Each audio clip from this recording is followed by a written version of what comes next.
സ്നേഹമുള്ളവരെ, കഴിഞ്ഞ ജനുവരി 3-ാം തീയതി എൻ്റെ തിരുപ്പട്ട സ്വീകരണത്തെക്കുറിച്ചുള്ള ഒരു വീഡിയോ ആണ് ഞാൻ ചെയ്തത്. അന്നേ ദിവസം ഒത്തിരിയേറെ സന്തോഷത്തോടു കൂടി ഞാൻ ആ ഒരു അനുഭവം പങ്കുവച്ചു. ഇന്ന് ഞാൻ നിങ്ങളുടെ മുമ്പിൽ എൻ്റെ വൊക്കേഷൻ സ്റ്റോറി കൂടി പങ്കുവയ്ക്കാൻ ആഗ്രഹിക്കുകയാണ്. എൻ്റെ ചെറുപ്പകാലത്തേക്ക് നോക്കുകയാണെങ്കിൽ ഒരിക്കലും ഒരു അച്ഛനാകാൻ താല്പര്യമുള്ള ഒരു വ്യക്തിയായിരുന്നില്ല ഞാൻ. അതുമല്ല, എൻ്റെ പപ്പ ഒരു രാഷ്ട്രീയത്തിൽ ഉണ്ടായിരുന്ന വ്യക്തിയാണ്. സജീവമായ രാഷ്ട്രീയത്തിൽ 10-20 വർഷത്തോളം പ്രവർത്തിച്ച ഒരു വ്യക്തിയാണ് എൻ്റെ പപ്പ. 1992 ഡിവൈനിൽ വെച്ച് ഒരു ധ്യാനത്തിലൂടെയാണ് പപ്പ ആത്മീയമായിട്ട് മാറുന്ന ഒരു കാഴ്ച കാണുന്നത്. പ്രിയമുള്ളവരെ, അത് ഞങ്ങളുടെ കുടുംബത്തിൻ്റെ മുഴുവൻ ഒരു വലിയ മാറ്റമായിട്ട് ഞാൻ കണക്കാക്കുകയാണ്. അന്നൊരു ആത്മീയ പരിവർത്തനം എൻ്റെ പപ്പയ്ക്ക് സംഭവിച്ചപ്പോൾ അന്ന് പപ്പ എടുത്ത ഒരു തീരുമാനം, എൻ്റെ മക്കളിൽ ഇളയ വ്യക്തിയെ ഞാനൊരു വൈദികനാക്കും. അതായത് എൻ്റെ അനിയൻ കുര്യാക്കോസിനെ ഒരു വൈദികനായി കാണണമെന്ന ആഗ്രഹമാണ് എൻ്റെ പപ്പയ്ക്ക് ഉണ്ടായിരുന്നത്. അതുകൊണ്ട് തന്നെ അന്നേ ദിവസം തൊട്ട് എൻ്റെ പപ്പയുടെ കുടുംബ പ്രാർത്ഥനയിൽ അവസാനത്തെ രഹസ്യം എൻ്റെ അനിയൻ്റെ വൊക്കേഷന് വേണ്ടിയാണ്. ആ ഒരു വൊക്കേഷന് വേണ്ടി കൈ വിരിച്ച് പ്രാർത്ഥിക്കുന്ന പപ്പയുടെ ചിത്രം പലപ്പോഴും എൻ്റെ മനസ്സിലേക്ക് കടന്നു വന്നിട്ടുണ്ട്. മാത്രമല്ല, കുടുംബം മുഴുവൻ ആ ഒരു ആഗ്രഹത്തോടു കൂടെ എൻ്റെ അനിയൻ ഒരു പട്ടം സ്വീകരിക്കുന്നത് സ്വപ്നം കണ്ട് പ്രാർത്ഥിക്കുമായിരുന്നു. എൻ്റെ അനിയനും ആ ഒരു ആഗ്രഹം ചെറുപ്പം തൊട്ടേ ഉള്ള ഒരു കാര്യമായിരുന്നു. അതുകൊണ്ട് തന്നെ വിശുദ്ധ കുർബാനയിൽ സംബന്ധിക്കുമ്പോൾ അന്നേ ദിവസം അച്ഛൻ എന്ത് പ്രസംഗമാണോ പറയുന്നത്, ആ പ്രസംഗം വീണ്ടും വീട്ടിൽ വന്ന് അവനൊരു വൈദികനായിട്ട് ഞങ്ങളുടെ മുമ്പിൽ അവതരിപ്പിക്കുമായിരുന്നു. പലപ്പോഴും എൻ്റെ അനിയൻ ഒരു കുർബാന വസ്ത്രമൊക്കെ ധരിച്ച് ഞങ്ങളുടെ മുമ്പിൽ ഒരു വൈദികനായിട്ട് അഭിനയിക്കുമ്പോൾ ഞങ്ങളെ സംബന്ധിച്ച് വളരെ സന്തോഷകരമായ നിമിഷങ്ങളായിരുന്നു അത്. പലപ്പോഴും അനിയൻ കുർബാന സ്വീകരണത്തിന് വേണ്ടി ഈ ചിപ്സുമൊക്കെ വായിൽ വെച്ച് തരുമ്പോൾ വളരെ കൗതുകത്തോടു കൂടിയാണ് ഞങ്ങളത് സ്വീകരിച്ചിട്ടുള്ളത്. പലപ്പോഴും ആ ഒരു അവസരം മുതലെടുക്കുവാനും ഞങ്ങൾക്ക് സാധിച്ചിട്ടുണ്ട്. കാരണം അനിയൻ ഈ കുർബാന ചൊല്ലുന്ന രീതിയിൽ വരുമ്പോഴേക്കും, പ്രത്യേകിച്ച് ഈ ചിപ്സൊക്കെ പങ്കുവെച്ച് കൊടുക്കുമ്പോൾ അനിയന് കുറച്ച് കൂടുതലാണ് കൊടുക്കുന്നതെങ്കിൽ ഉടനെ തന്നെ എടാ നീ അച്ഛനാവുകയാണെങ്കിൽ വളരെ നല്ലതാണ് എന്ന് പറഞ്ഞുകൊണ്ട് ഞങ്ങൾ പുറകെ ചെല്ലും. അനിയൻ ഇത് കുർബാന സ്വീകരണത്തിന് ആ ചിപ്സ് വായിൽ വെച്ച് തരും. ഞങ്ങൾ വളരെ ഭക്തിയോടുകൂടി അത് സ്വീകരിക്കും. അങ്ങനെയൊക്കെയായിരുന്നു ഞങ്ങൾ ചെറുപ്പത്തിൽ മുന്നോട്ട് പോയിക്കൊണ്ടിരുന്നത്. ആ അവസരത്തിൽ പോലും എൻ്റെ മനസ്സിൽ ഒരു അച്ഛനാവണമെന്നുള്ള താല്പര്യം ഒരിക്കലും ഉണ്ടായിരുന്നില്ല. അങ്ങനെ ഇരിക്കുമ്പോൾ പതിയെ കളിതമാശയായിട്ട് തുടങ്ങിയ ഒരു കാര്യമാണ്, ഞാൻ വീട്ടിലെന്തെങ്കിലും വഴക്കുണ്ടാക്കുമ്പോൾ എൻ്റെ ചേച്ചി ഉടനെ തന്നെ ദൈവവിളിക്കുള്ള പ്രാർത്ഥനയുണ്ട്, അതെടുത്ത് സക്രിയാസിനെ അച്ഛനാക്കണേ എന്ന് പറഞ്ഞ് അതിൽ പേരൊക്കെ പറഞ്ഞ് പ്രാർത്ഥിക്കുമ്പോൾ എനിക്ക് വരുന്ന അരിശെന്ന് പറയുന്നത് അത് ഒരിക്കലും ഇമാജിൻ ചെയ്യാൻ പോലും പറ്റാത്ത ഒരവസ്ഥയായിരുന്നു. കാരണം വളരെ അക്രമകാരിയായി മാറും ഞാൻ ആ അവസരത്തിൽ. പലപ്പോഴും കൈ കിട്ടുന്ന പ്ലേറ്റോ എന്തെങ്കിലും എടുത്ത് പൊട്ടിക്കുകയും ചേച്ചിനെ ചീത്ത വിളിക്കുകയും അങ്ങനെ മൊത്തം അടിപിടിയായിരിക്കും ആ സമയത്ത്. ദേഷ്യപ്പെടുവാൻ വേണ്ടിയാണ്, ഞാൻ ദേഷ്യപ്പെടുന്നത് കാണാൻ വേണ്ടിയാണ് ചേച്ചി പലപ്പോഴും ഇതുപോലെ ഇങ്ങനെ ചെയ്തുകൊണ്ടിരിക്കുക. ചേച്ചി ഉടനെ പോയി മുട്ടുകുത്തി ദൈവവിളിയുടെ പ്രാർത്ഥന എടുത്ത് വെച്ച് ഞാൻ കേൾക്കുന്ന രീതിയിൽ ഉറക്കെ പ്രാർത്ഥിക്കും. ഒരുപക്ഷെ അത് ഒരു കളിത്തമാശയായിട്ട് തുടങ്ങിയതാണെങ്കിലും പതിയെ എൻ്റെ മനസ്സിലും ആ ഒരു ആഗ്രഹം വന്നത് ഒരുപക്ഷെ എൻ്റെ ചേച്ചി പ്രിയദർശിനി, പ്രിയ എന്നാണ് വീട്ടിൽ വിളിക്കുന്നത്, പ്രിയദർശിനി എന്നാണ് മുഴുവൻ പേര്. ചേച്ചിയുടെ ആ ഒരു പ്രാർത്ഥനയാണ് എന്നെ ഏറ്റവും കൂടുതൽ ദൈവവിളിയിലേക്ക് അടുപ്പിച്ചത്. എൻ്റെ തിരുപ്പട്ട സ്വീകരണത്തിൽ നന്ദി പറയുന്ന അവസരത്തിലും ഞാൻ എൻ്റെ ചേച്ചിയുടെ കാര്യം പ്രത്യേകം എടുത്തു പറയുന്നു. അന്ന് കളിത്തമാശയായിട്ട് തുടങ്ങിയ ഒരു സംഭവം പതിയെ എൻ്റെ ജീവിതത്തിൽ ഒരു വൈദികനായി തീരണം എന്ന ഒരു ആഗ്രഹം ജനിപ്പിക്കുന്നു. അത് കൂടുതലായിട്ട് എന്നിലേക്ക് കടന്നു വന്നത് ഞങ്ങളെല്ലാവരും ഈ മേവള്ളൂർ മേരി ഇമാക്കുലേറ്റ് ചർച്ചിലെ അംഗങ്ങളായിട്ട് താമസിക്കുന്ന ഒരു സമയം. അതിൻ്റെ സബ്സ്റ്റേഷനാണ് ഇറുമ്പയം സെൻറ്റ് ജോസഫ് ചർച്ച്. അവിടെ ഒരു വാർഷിക ധ്യാനം നടന്നു. അന്ന് ആ ധ്യാനം നയിക്കാൻ വേണ്ടി കടന്നു വന്നത് ബെന്നി എണ്ണക്കാപ്പള്ളി CMI എന്ന് പറഞ്ഞ ഒരു അച്ഛനാണ്. അച്ഛൻ കറുകുറ്റി പള്ളിയിൽ ഇരുന്ന സമയത്ത് അച്ഛൻ ചെയ്ത ഒത്തിരിയേറെ കാര്യങ്ങളെക്കുറിച്ച് അന്ന് ആ ധ്യാനത്തിൽ പങ്കുവെക്കുകയുണ്ടായി. അവിടെ യൂത്തുമായിട്ട് മുട്ടുകുത്തി ആ സ്റ്റെപ്പുകളൊക്കെ എല്ലാം കയറി കൊന്ത ചൊല്ലുന്ന കാര്യങ്ങളും അങ്ങനെയുള്ള അച്ഛൻ്റെ അനുഭവങ്ങൾ പങ്കുവെച്ചപ്പോൾ പതിയെ എൻ്റെ മനസ്സിൽ ഇതുപോലെ ഒരു വൈദികനായി തീർന്നാൽ നന്നായിരിക്കും എന്നൊരു ചിന്ത എൻ്റെ മനസ്സിലേക്ക് കടന്നു വന്നു. അതുകൊണ്ട് തന്നെ ഫാദർ ബെന്നി എണ്ണക്കാപ്പള്ളി CMI എൻ്റെ ജീവിതത്തിൽ വളരെ സ്വാധീനം ചെലുത്തിയ ഒരു വ്യക്തിയാണ്. അധികം നേരിട്ട് പരിചയമൊന്നും ഇല്ല, എങ്കിലും ആ അച്ഛൻ്റെ ആ ഒരു ധ്യാനമാണ് എൻ്റെ മനസ്സിൽ ദൈവവിളി കൂടുതലായിട്ട് ജനിപ്പിച്ചത് എന്ന് വേണമെങ്കിൽ പറയും. എങ്കിലും എൻ്റെ ആഗ്രഹം ഞാൻ മനസ്സിലൊതുക്കി. കാരണം 10ാം ക്ലാസ്സിന് തൊട്ട് മുമ്പാണ് ഞാൻ ഈ ധ്യാനത്തിൽ പങ്കെടുക്കുന്നത്. പക്ഷേ ആ ആഗ്രഹം ഞാൻ പുറത്തൊരിക്കലും പ്രകടിപ്പിച്ചില്ല.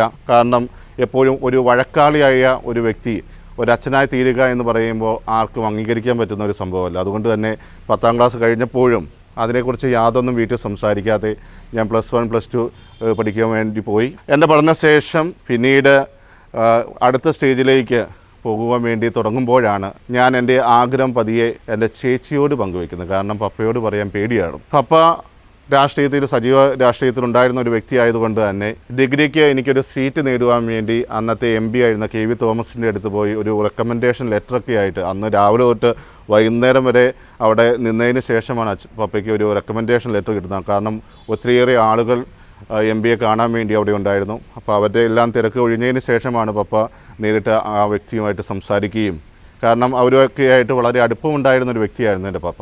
ആൻ്റണിയുടെ ഒപ്പം സജീവ രാഷ്ട്രീയത്തിൽ ഉണ്ടായിരുന്ന ഒരു വ്യക്തി ആയതുകൊണ്ട് തന്നെ പപ്പയ്ക്ക് അതിൻ്റേതായ ഒരു സ്ഥാനം എപ്പോഴും അവർ കൊടുത്തിരുന്നു. അപ്പോൾ ആ ഒരു റെക്കമെൻഡേഷൻ ലെറ്ററുമായിട്ട് കടന്നു വരുമ്പോൾ ഞാൻ എന്ത് പറയണമെന്ന് പോലും അറിയാതെ നിൽക്കുമ്പോഴാണ് എൻ്റെ ചേച്ചി അവിടെ ഒരു രക്ഷകയായിട്ട് കടന്നു വരിക. എൻ്റെ ചേച്ചി POCയിൽ ഒരു തിയോളജി ഡിപ്ലോമ കോഴ്സൊക്കെ ചെയ്ത വ്യക്തിയാണ്. മാത്രമല്ല എൻ്റെ അനിയനും ഈ അച്ഛനാവണമെന്ന് ആഗ്രഹമുള്ളത് കൊണ്ട് തന്നെ ചെറുപ്പം തൊട്ടേ തന്നെ സഭാസംബന്ധമായ പുസ്തകങ്ങൾ വായിക്കുകയും അതിൽ നിന്ന് ഒത്തിരിയേറെ ഇൻസ്പിറേഷൻ പകരുന്ന പ്രസംഗങ്ങൾ പറയുകയൊക്കെ ചെയ്തുകൊണ്ടിരുന്ന വ്യക്തികളാണ്. അപ്പോൾ അതുകൊണ്ട് തന്നെ എൻ്റെ മനസ്സിലെ ആ കൊച്ചു ആഗ്രഹം എൻ്റെ ചേച്ചി തിരിച്ചറിഞ്ഞു. ചേച്ചി പതിയെ പപ്പേനോട് പറഞ്ഞു, അവൻ ഒരു കൊല്ലം ഒന്ന് ഈ ഒരു കോഴ്സ് ചെയ്യട്ടെ പപ്പേ, കാരണം അത് അവനെ ഒത്തിരിയേറെ സഹായിക്കുന്ന ഒരു കോഴ്സാണ് എന്നെല്ലാം പറഞ്ഞപ്പോൾ പപ്പ എതിർത്തൊന്നും പറഞ്ഞില്ല, നീ പോയി ചേരാൻ പറഞ്ഞു. ഈ ചേരാൻ പോയ സംഭവം സത്യം പറഞ്ഞു കഴിഞ്ഞാൽ എൻ്റെ ജീവിതത്തിൽ വലിയൊരു അത്ഭുതമായിട്ട് മാറുന്ന ഒരു കാഴ്ചയാണ്. കാരണം ഈ ഒരു ആഗ്രഹം പറഞ്ഞു. പപ്പ ഒന്ന് ആലോചിച്ച് നോക്കുക, ഒരു ദിവസം മുഴുവൻ അവിടെ നിന്ന് റെക്കമെൻഡേഷൻ ലെറ്ററുമായിട്ട് വരികയാണ്. ആ റെക്കമെൻഡേഷൻ ലെറ്റർ കയ്യിലേക്ക് ഏൽപ്പിക്കുന്നതിന് മുമ്പാണ് ഈ ഒരു സംഭവം വരുന്നത്. പപ്പയ്ക്ക് ഒത്തിരിയേറെ ദേഷ്യം തോന്നിയിട്ടുണ്ടാകാം, എങ്കിലും മറുത്തൊന്നും പറയാതെ ചേച്ചി പറഞ്ഞതുപോലെ എന്നെ ആ ഒരു കോഴ്സിന് ചേർക്കുവാൻ ആഗ്രഹിച്ചു. അങ്ങനെ ഞങ്ങൾ ആ കോഴ്സുമായിട്ട് ബന്ധപ്പെട്ട കാര്യങ്ങൾ അന്വേഷിക്കുമ്പോഴാണ് ആകെ 25 സീറ്റേ ഉള്ളൂ. 25 സീറ്റും ഫില്ലായി. എന്ത് ചെയ്യണമെന്നറിയില്ല. അപ്പോൾ എൻ്റെ മനസ്സിൽ വീണ്ടും ഒരു വേദനയായി. കാരണം ഞാൻ ഈ ഒരു കോഴ്സിന് പോയി കഴിയുമ്പോൾ എൻ്റെ വൊക്കേഷനെക്കുറിച്ച് കൂടുതലായിട്ട് ചിന്തിക്കാമെന്നാണ് ഞാൻ വിചാരിച്ചിരുന്നത്. പല അച്ഛന്മാരും അവിടെ ക്ലാസ് എടുക്കാൻ വരും, അപ്പോൾ അവരോടൊക്കെ ചോദിക്കാമെന്ന് ചേച്ചി പറഞ്ഞു. അപ്പോൾ ആ ഒരു ആഗ്രഹമൊക്കെ എൻ്റെ മനസ്സിലേക്ക് കടന്നു വന്നപ്പോൾ അങ്ങനെ ഒരു ചാൻസ് എനിക്ക് നഷ്ടപ്പെട്ടു പോകുമല്ലോ എന്നൊരു ചിന്തയായിരുന്നു എൻ്റെ മനസ്സിലുണ്ടായിരുന്നു. കാരണം കോഴ്സ് തുടങ്ങുവാൻ ഇനി ഒരാഴ്ച മാത്രമേ സമയമുള്ളൂ. അപ്പോൾ അവസാന പ്രതീക്ഷയും പോയി എന്ന് തിരിച്ചറിഞ്ഞ ഒരു നിമിഷം ഒത്തിരിയേറെ വേദന തോന്നി. പിന്നീട് അതിനെക്കുറിച്ച് കൂടുതലായിട്ടൊന്നും ചിന്തിക്കാൻ നിന്നില്ല. പക്ഷേ അത്ഭുതമെന്ന് പറയട്ടെ, ഞായറാഴ്ചയാണ് ഈ കോഴ്സ് സ്റ്റാർട്ട് ചെയ്യുന്നത്. വൈകുന്നേരം 5 മണിക്കാണ് സ്റ്റാർട്ട് ചെയ്യുന്നത്. ശനിയാഴ്ച വൈകുന്നേരം POCയിൽ നിന്നും ഒരു കോള് വന്നു. ഇതിൽ പങ്കെടുക്കുവാൻ ആഗ്രഹിച്ചിരുന്ന ഒരു വ്യക്തി തിരിച്ചു പോയി. അതുകൊണ്ട് ഒരു സീറ്റ് വേക്കൻ്റാണ്, നിങ്ങൾക്ക് താല്പര്യമുണ്ടെങ്കിൽ വരാം എന്ന് പറഞ്ഞു. ഇല്ലാത്ത സന്തോഷമാണ് അന്ന് അനുഭവിച്ചത്. കാരണം മനസ്സിൽ എല്ലാം നഷ്ടപ്പെട്ടല്ലോ എന്നുള്ള ഒരു ചിന്തയിൽ നിൽക്കുമ്പോൾ പെട്ടെന്ന് ഇങ്ങനെ ഒരു ചാൻസ് വീണ്ടും തുറന്നു വരികയാണ്. തമ്പുരാൻ്റെ പദ്ധതി എന്ന് പറയുന്നത് അതാണ്. കാരണം നമ്മൾ മനസ്സിൽ വിചാരിക്കുന്ന പോലെയല്ല തമ്പുരാൻ കാര്യങ്ങൾ ചെയ്തു തരിക. ഇവിടെയും ആ തമ്പുരാൻ്റെ വലിയൊരു പ്രവർത്തനമാണ് ഞാൻ കാണുന്നത്. ആ ഒരു വ്യക്തി ആ സ്ഥാനം ഉപേക്ഷിച്ച് പോയി എന്ന് പറയുമ്പോൾ, ആ ഒരു സീറ്റ് വേണ്ടെന്ന് വെക്കുമ്പോൾ അതിലൂടെ എനിക്ക് കിട്ടിയ സൗഭാഗ്യം എന്ന് പറയുന്നത് എൻ്റെ വൊക്കേഷനെക്കുറിച്ച് കൂടുതലായിട്ട് ചിന്തിക്കുവാനും അതിനെക്കുറിച്ച് കൂടുതലായിട്ട് പഠിക്കാനുമുള്ള ഒരവസരം. അപ്പോൾ അതിനുവേണ്ടി ചിലവിടുന്ന ഒരു സമയമായിരുന്നു അത്. പ്രിയമുള്ളവരെ, ഇതിനെല്ലാം വകവയ്ക്കുന്നതിന് മുമ്പ്, ഈ ഒരു കാര്യത്തെക്കുറിച്ച് പറയുന്നതിന് മുമ്പ് വളരെ രസകരമായ മറ്റൊരു കാര്യം പറയാൻ ഞാൻ ആഗ്രഹിക്കുകയാണ്. കാരണം ഞാൻ പറഞ്ഞു, ചെറുപ്പത്തിലെ വഴക്കാളിയായിരുന്നു. ഇടയ്ക്ക് വെച്ച് കാറ്റഗിസം ക്ലാസ് എല്ലാം ഞാൻ ഉപേക്ഷിച്ച വ്യക്തിയാണ്. വിശ്വാസസംബന്ധമായ ജീവിതത്തിൽ അധികം ആഴപ്പെടാനൊന്നും കഴിയാതെ കാറ്റഗിസം ക്ലാസ്സിൽ പോലും പോകാതെ നടന്നിരുന്ന ഒരു വ്യക്തിയായിരുന്നു. പക്ഷേ അവിടെയെല്ലാം കർത്താവിൻ്റെ വലിയൊരു പ്രവർത്തനം ഒരുപക്ഷെ എൻ്റെ ചേച്ചിയിലൂടെ തന്നെയാണ് സംഭവിച്ചത്. കാരണം മേവുള്ളൊരു പള്ളിയിൽ ഒരു കാറ്റഗിസം ടീച്ചറായിരുന്നു എൻ്റെ ചേച്ചി. അതുകൊണ്ട് തന്നെ വികാരിയച്ഛനായ പീറ്റർ അച്ഛനോട് പറഞ്ഞു, അനിയൻ ഇങ്ങനെ കാറ്റഗിസം ഒന്നും പഠിക്കുന്നില്ല, അവനെ 10ാം ക്ലാസ്സിൽ ചേർക്കണം, എന്താണ് ചെയ്യേണ്ടത്? കാരണം അന്ന് 10ാം ക്ലാസ്സിൽ എൻ്റെ അനിയനും പഠിച്ചുകൊണ്ടിരിക്കുന്ന ഒരു സമയമാണ്. അപ്പോൾ അനിയൻ്റെ ഒപ്പം ഇരുന്ന് പഠിക്കുക എന്ന് പറയുന്നത് എനിക്ക് ഒരിക്കലും ചിന്തിക്കാൻ പറ്റുന്ന ഒരു കാര്യമായിരുന്നില്ല. അതുകൊണ്ട് തന്നെ വികാരിയച്ഛൻ ഒരാഴ്ച പറഞ്ഞു, ഈ ആഴ്ച വന്ന് കാണാൻ പറഞ്ഞു. ഞാൻ എങ്ങനെയോ എസ്കേപ്പ് ചെയ്തു. 2ാമത്തെ ആഴ്ച അച്ഛൻ എന്നെ കാണാൻ ആഗ്രഹിച്ചു. അന്ന് ഞാൻ പതിയെ എസ്കേപ്പ് ചെയ്ത് രക്ഷപ്പെട്ടു. 3ാമത്തെ ആഴ്ച ഞാൻ അച്ഛനെ കണ്ടു. ഉടനെ തന്നെ മഴയൊന്നുമില്ല എങ്കിലും ഒരു കുടയൊക്കെ എടുത്ത് ചൂടി പതിയെ മറച്ചു പിടിച്ചുകൊണ്ട് തിരിഞ്ഞതും എൻ്റെ മുമ്പിൽ നിൽക്കുന്ന വികാരിയച്ഛനായിരുന്നു.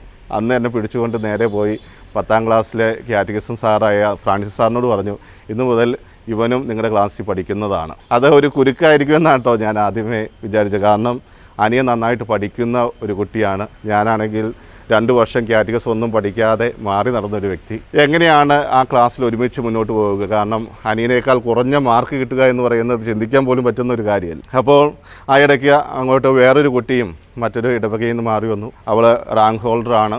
അതിനെക്കുറിച്ച് അച്ഛൻ വളരെ മനോഹരമായിട്ട് അവതരിപ്പിച്ചു. സാറിനൊക്കെ ആണെങ്കിലും അവരോട് പ്രത്യേകമായ താല്പര്യം. അപ്പോൾ ഞാൻ എൻ്റെ അനിയനോട് പറഞ്ഞു, എടാ അവളെ നീ തോൽപ്പിക്കണം, നീ നന്നായിട്ട് പഠിക്കണം, നീ ഫസ്റ്റ് മേടിക്കണം എന്നെല്ലാം പറഞ്ഞ് അനിയനെ അതിന് പ്രോത്സാഹിപ്പിച്ചു. അത് കഴിഞ്ഞ് മനസ്സിൽ ഞാനൊരു തീരുമാനം എടുത്തു, ഇവരെ രണ്ടുപേരെയും ഞാൻ പൊട്ടിക്കും. അതിനു വേണ്ടി ഉള്ള ഒരു അനിയൻ്റെ ഒപ്പം ഇരുന്ന് പഠിക്കും. അത് കഴിഞ്ഞ് അനിയൻ ഉറങ്ങുമ്പോൾ ഒരു സെപ്പറേറ്റ് പഠനം കൂടി ഞാൻ നടത്തും. കാരണം അനിയനെ കൂടി പൊട്ടിക്കണം എന്നൊരു ആഗ്രഹം എനിക്കുണ്ടായിരുന്നു. എൻ്റെ സാറായിരുന്ന ഫ്രാൻസിസ് സാർ പറഞ്ഞിട്ടുണ്ട്, ഞങ്ങളുടെ ഉത്തര പേപ്പർ നോക്കുന്ന അവസരത്തിൽ എൻ്റെ പേപ്പർ ഏറ്റവും അവസാനത്തേക്ക് മാറ്റിവെക്കും. കാരണം സാറിന് തന്നെ ഒരു വിഷമമായിരുന്നു. കാരണം അനിയൻ നന്നായി പഠിക്കുന്നതാണെന്ന് സാറിനറിയാം. അപ്പോൾ അനിയനേക്കാളും കുറവ് മാർക്ക് കിട്ടുമ്പോൾ ഇവൻ്റെ ഒന്നാമത് 2 വർഷം കൂടിയാണ് അവൻ കാറ്റഗിസം ക്ലാസ്സിൽ ചേരുന്നത്. പക്ഷേ വീണ്ടും എങ്ങനെയായിരിക്കും അത് ഏറ്റെടുക്കുക എന്നൊന്നും സാറിനും അറിയില്ല. പക്ഷേ സാറ് പോലും അതിശയിച്ചു പോയൊരു സംഭവമായിരുന്നു. എല്ലാ പേപ്പറും നോക്കിക്കഴിഞ്ഞപ്പോൾ അനിയന് 45 മാർക്കാണെങ്കിൽ എനിക്ക് 48 മാർക്കുണ്ടായിരുന്നു. ഞാനായിരുന്നു ക്ലാസ്സിൽ അന്ന് ഫസ്റ്റ് മേടിക്കുന്നത്. പിന്നീട് ഞങ്ങൾക്ക് 2 പേർക്കും രൂപതാതലത്തിൽ 80% മാർക്ക് മേടിച്ചവരുടെ ലിസ്റ്റിലേക്ക് പോകുവാൻ സാധിച്ചു. അവിടെ നിന്ന് അവാർഡൊക്കെ മേടിക്കാൻ സാധിച്ചു. കാരണം അതൊക്കെ ഒരു ദൈവത്തിൻ്റെ വലിയൊരു കൃപയായിരുന്നു എന്ന് ഞാൻ വിശ്വസിക്കുകയാണ്. കാരണം അവിടം തൊട്ടാണ് എൻ്റെ മനസ്സിൽ ദൈവത്തിലേക്ക് കൂടുതലായിട്ട് അടുക്കുവാനുള്ളൊരു ആഗ്രഹം കടന്നു വരും. പ്രിയമുള്ളവരെ, ഇതെല്ലാം പറയുമ്പോൾ ആ POCയിലെ സംഭവത്തിലേക്ക് ഞാൻ കൊണ്ടുപോവുകയാണ്. ഓർക്കുക, ഒരു സീറ്റ് മാത്രമേ ഉള്ളൂ. ആ ഒരു സീറ്റ് ലഭിക്കാൻ വേണ്ടി എന്നെ വിളിക്കുമ്പോൾ എൻ്റെ ജീവിതത്തിൽ അന്നും വലിയ അത്ഭുതങ്ങൾ പ്രവർത്തിച്ച ദിവസമാണത്. കേട്ട മാത്രമേ തന്നെ കയ്യിലുള്ള സാധനങ്ങളെല്ലാം അടുക്കി വെച്ചു. ഉടുപ്പും ഡ്രസ്സുകളൊക്കെ തയ്ക്കാനുണ്ട്. മാത്രമല്ല അതിന് വേണ്ട കാര്യങ്ങളൊക്കെ ഒരുക്കി. അന്ന് +1 ഞാൻ പഠിക്കുന്ന അവസരത്തിലാണ് ഈ ഒരു കാര്യം സംഭവിക്കുന്നത്. കാരണം +1 കാറ്റഗിസം ക്ലാസ്സുകളുടെ ഇടയിൽ മിനി ടീച്ചറുമായിട്ട് വളരെ അടുപ്പത്തിലായി.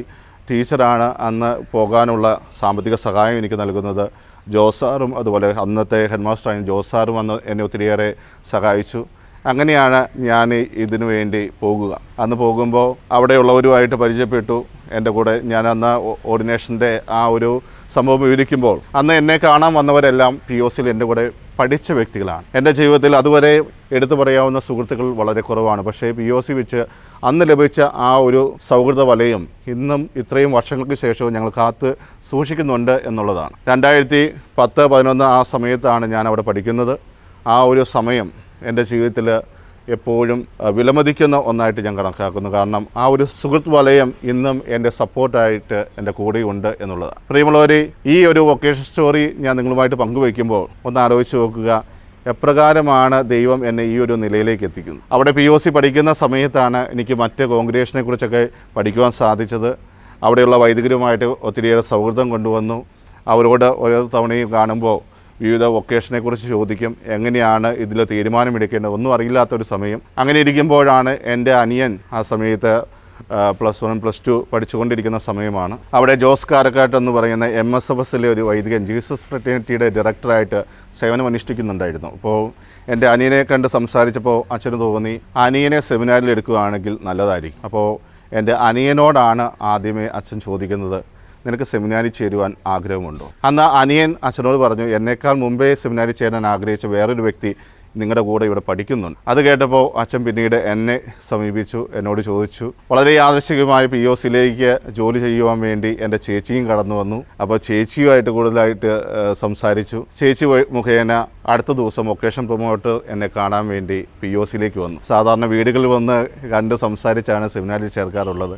പക്ഷേ അവിടെ വെച്ച് എനിക്കുള്ള ഇൻ്റർവ്യൂ കഴിഞ്ഞു. എനിക്ക് വലിയൊരു അഷുറൻസ് തന്നു, 1 കൊല്ലം മൈനർ സെമിനാരി പോയാൽ മതി, ഉടനെ തന്നെ അടുത്ത സ്റ്റേജിലേക്ക് കടക്കാം. അത് കഴിഞ്ഞപ്പോൾ ഹെൻറി പട്ടണമഠത്തിൽ എന്ന് പറഞ്ഞ ഒരു SJ വൈദികൻ എൻ്റെ അടുത്ത് കടന്നു വന്നു. അച്ഛൻ ചോദിച്ചു, നിനക്ക് വൈദികനാകാൻ താല്പര്യമുണ്ടെങ്കിൽ അതിലേക്ക് ജെസ്യൂട്ടിലേക്ക് കടന്നു വരാം, അവിടെയും നിനക്ക് ചാൻസ് ഉണ്ട് എന്ന്. പക്ഷേ ഞാൻ MSF സഭയുമായിട്ട് ഓൾറെഡി പറഞ്ഞു വെച്ചതുകൊണ്ട് മാറി ചിന്തിക്കുവാൻ ആഗ്രഹിച്ചില്ല. അങ്ങനെയാണ് ഞാൻ ഈ MSFS കോൺഗ്രിഗേഷനിലേക്ക് കടന്നു വരിക. പ്രിയമുള്ളവരെ, ഈ ഒരു വൊക്കേഷൻ സ്റ്റോറി നിങ്ങളുമായിട്ട് പങ്കുവയ്ക്കുമ്പോൾ ഓർക്കുക, നിങ്ങളുടെ ചെറുപ്പത്തിലും നിങ്ങൾക്ക് പല ആഗ്രഹങ്ങളുണ്ടാകും. ഏത് മേഖലയിലേക്ക് തിരിഞ്ഞ് പോകണമെന്ന് നിങ്ങൾ ചിന്തിക്കുന്ന ഒത്തിരിയേറെ കൺഫ്യൂഷൻ നിറഞ്ഞ നിമിഷങ്ങൾ നിങ്ങളുടെ ജീവിതത്തിലുണ്ടാകാം. എൻ്റെ ജീവിതത്തിലും എതിർത്തുകൊണ്ടിരുന്ന ഒരു മേഖലയിലേക്ക് ഞാൻ പോലും അറിയാതെ എത്തപ്പെട്ടത് ഒരുപക്ഷെ ആ കളിത്തമാശയായിട്ട് എൻ്റെ ചേച്ചി ആരംഭിച്ച ആ ഒരു പ്രാർത്ഥനയായിരിക്കും. അല്ലെങ്കിൽ ഞാൻ കണ്ടുമുട്ടിയ ആ ബെന്നി അന്നക്കാപ്പള്ളി സീമ എന്ന് പറഞ്ഞ ആ ഒരു വൈദികനായിരിക്കാം. അങ്ങനെ മറ്റു പലരിലൂടെയും നമ്മുടെ ജീവിതത്തിലേക്ക് കർത്താവിൻ്റെ വിളി കടന്നു വരും. അത് തിരിച്ചറിഞ്ഞ് ആ വിളി സ്വീകരിച്ച് നിങ്ങൾ മുന്നോട്ട് പോകുമ്പോൾ പ്രിയമുള്ളവരെ, നിങ്ങൾക്ക് പുറകോട്ട് പിന്തിരിഞ്ഞു നോക്കേണ്ട ആവശ്യം വരില്ല. എൻ്റെ തിരുപ്പട്ട സ്വീകരണത്തിൽ ദൈവം എങ്ങനെയാണ് പ്രവർത്തിച്ചതെന്ന് ഞാൻ നിങ്ങളോട് ഓൾറെഡി പറഞ്ഞു കഴിഞ്ഞു. അതിൽ തന്നെ നിങ്ങൾ മനസ്സിലാക്കിയിട്ടുണ്ടാകും, എങ്ങനെയാണ് ദൈവം നമ്മളെ പരിപാലിക്കുക, നമ്മുടെ ജീവിതത്തിലെ ആ കരുതൽ എങ്ങനെയാണ് കാണിക്കുക.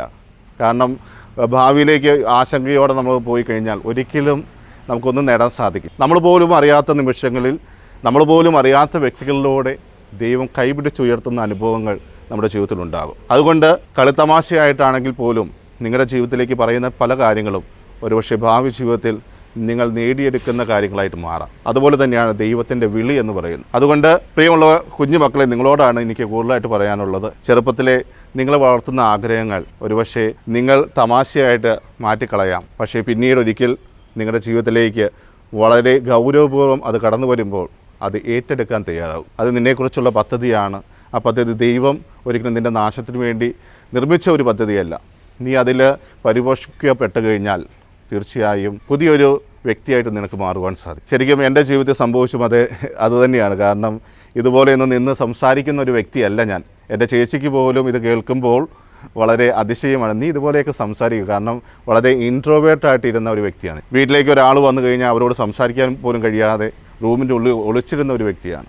അപ്പോൾ അങ്ങനെയുള്ള ഒരു വ്യക്തി ഒരു വൈദികനായി തീർന്നു കഴിഞ്ഞാൽ എങ്ങനെയാണ് ജനങ്ങളുടെ മുമ്പിൽ നിന്ന് പ്രസംഗിക്കുക, അവരോട് കാര്യങ്ങൾ വിശദീകരിക്കുക? അതൊക്കെ ചിന്തിക്കാൻ പോലും പറ്റുന്ന കാര്യമല്ല. അതുകൊണ്ട് തന്നെ എൻ്റെ കുടുംബത്തിലുള്ളവരാരും തന്നെ ഞാനൊരു വൈദികനാകുമെന്ന് വിചാരിച്ചിട്ടുണ്ടാവില്ല. പക്ഷേ എൻ്റെ ചേച്ചിക്ക് അന്ന് ഒരു തമാശയായിട്ട് തോന്നിയൊരു കാര്യം, പിന്നീട് എൻ്റെ ചേച്ചിയാണ് എന്നെ കൂടുതലായിട്ട് പ്രോത്സാഹിപ്പിക്കുകയും അതിനുവേണ്ടിയുള്ള എല്ലാ സഹായങ്ങളും ചെയ്തു തന്നത്. അതുകൊണ്ട് ഞാൻ നിങ്ങളോടും പറയുന്നു, നിങ്ങളുടെ ജീവിതത്തിൽ ഇതുപോലെ ചില വ്യക്തികൾ കടന്നു വരും. അത് കൂടപ്പിറപ്പാണെങ്കിലും അല്ലെങ്കിൽ മറ്റുള്ളവരാണെങ്കിൽ പോലും അവർ തമാശയായിട്ട് തുടങ്ങുന്ന പല കാര്യങ്ങളും നിങ്ങളുടെ ജീവിതത്തിൽ പിന്നീട് സംഭവിക്കും. അതുകൊണ്ട് ദൈവത്തിൽ ഉറച്ചു വിശ്വസിക്കുക. ദൈവം നിങ്ങളുടെ വിളി വളർത്തുന്ന ഒരാളാണ്, ആ വിളി പരിപോഷിപ്പിക്കുന്ന ഒരാളാണ്. അതുകൊണ്ട് കളിത്തമാശകളൊക്കെ മാറ്റിവെച്ചുകൊണ്ട് ദൈവത്തിൻ്റെ വിളി സ്വീകരിച്ച് നല്ലൊരു വൈദികനാകുവാൻ ഈ ഒരു വീഡിയോ നിങ്ങളെ സഹായിക്കട്ടെ. നിങ്ങളുടെ കുടുംബങ്ങളിലുള്ള മക്കളിലേക്കും ഇത് പകർന്നു കൊടുക്കുക. നിങ്ങളുമായിട്ട് പരിചയമുള്ള മറ്റ് യുവാക്കളിലേക്കും ഇതെത്തിക്കുക. കാരണം അവരുടെ ജീവിതത്തിലും ഇതുപോലെ ദൈവം നൽകുന്ന ഒരു വിളിയുണ്ട്. അത് സ്വീകരിച്ച് നല്ലൊരു വൈദികനായി തീരുവാൻ ഈ ഒരു വീഡിയോ നിങ്ങളെ ഓരോരുത്തരെയും സഹായിക്കട്ടെ. ദൈവം നിങ്ങളെ എല്ലാവരെയും സമർത്ഥമായിട്ട് അനുഗ്രഹിക്കട്ടെ. പുതിയൊരു വീഡിയോയുമായി പിന്നെ നമുക്ക് കാണാം. അതുവരെ ക്ഷമയോടെ കാത്തിരിക്കും.